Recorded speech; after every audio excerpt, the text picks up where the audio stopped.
This empty field you see on the intersection of Mosley and Kermit could soon be transformed into one of these, an animal shelter.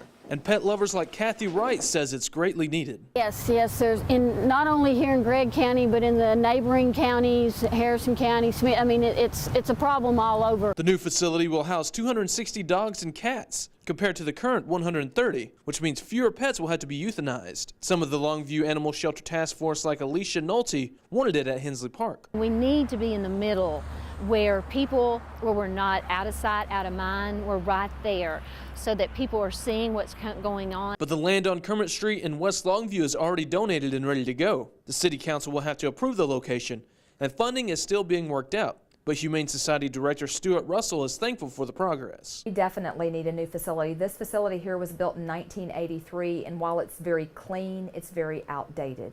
It was built for the city of Longview, and we are literally taking in animals from about 5 counties. Stuart Russell says the euthanasia rate is extremely high.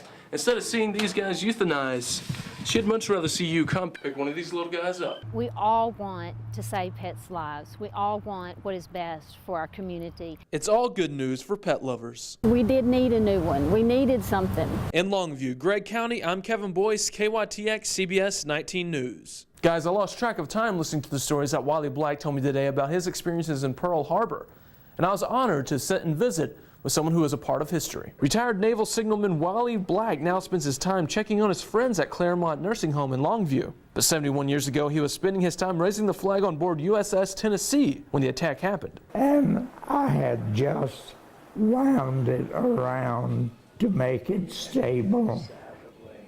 I held on to that flag because I was taught from a young child by my loving parents, don't you fear anything.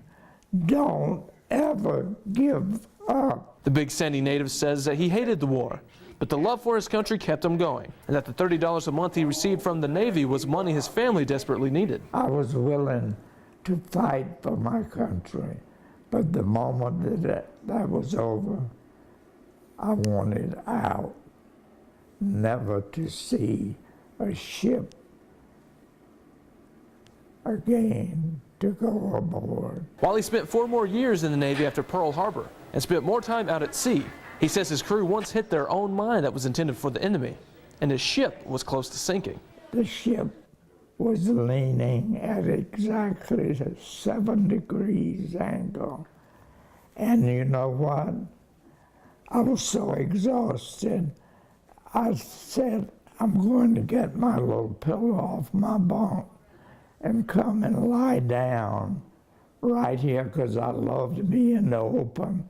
And I said, if it's going down, I want to be in the open. And as the time passed, he did everything he could to forget the memories. Oh, I had even forgotten there was Pearl Harbor Day. That's how much I keep it in my memory. It's gone, wiped out. I don't need to remember it. As I sat there and talked to Mr. Black, there happened to be a Pearl Harbor movie playing behind us. I asked him what he thought of Hollywood's portrayal of Pearl Harbor. He said the first one he ever saw was far too hooplawed for him to ever believe it. From the Longview Newsroom, I'm Kevin Boyce, KYTX CBS 19 News.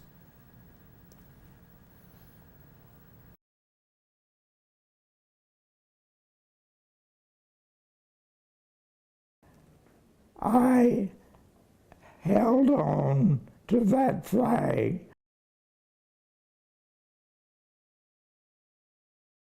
Carts, carts, and more carts, all overflowing with toys for children in Marshall. Well, I love kids first off, and I love Christmas. I feel like that's a special day, a special time, and it's a good time to take the pressure off of the parents who maybe can't afford to buy gifts for their children. Lee McGee, known as the Christmas Lady by most, is the administrator of this East Texas income-based program that provides Christmas for hundreds of young boys and girls. She and the Empty Stocking Fund makes it their mission to put a present in every kid's hands on Christmas morning. Once that I accept their application, I feel responsible for them, and I feel responsible to provide Christmas for them. She will be providing a need, a want, and a wish for 350 children as of now, and that number continues to climb. McGee and her fleet of volunteers stormed the shopping aisles Thursday night with other Black Friday shoppers in search of the best deals.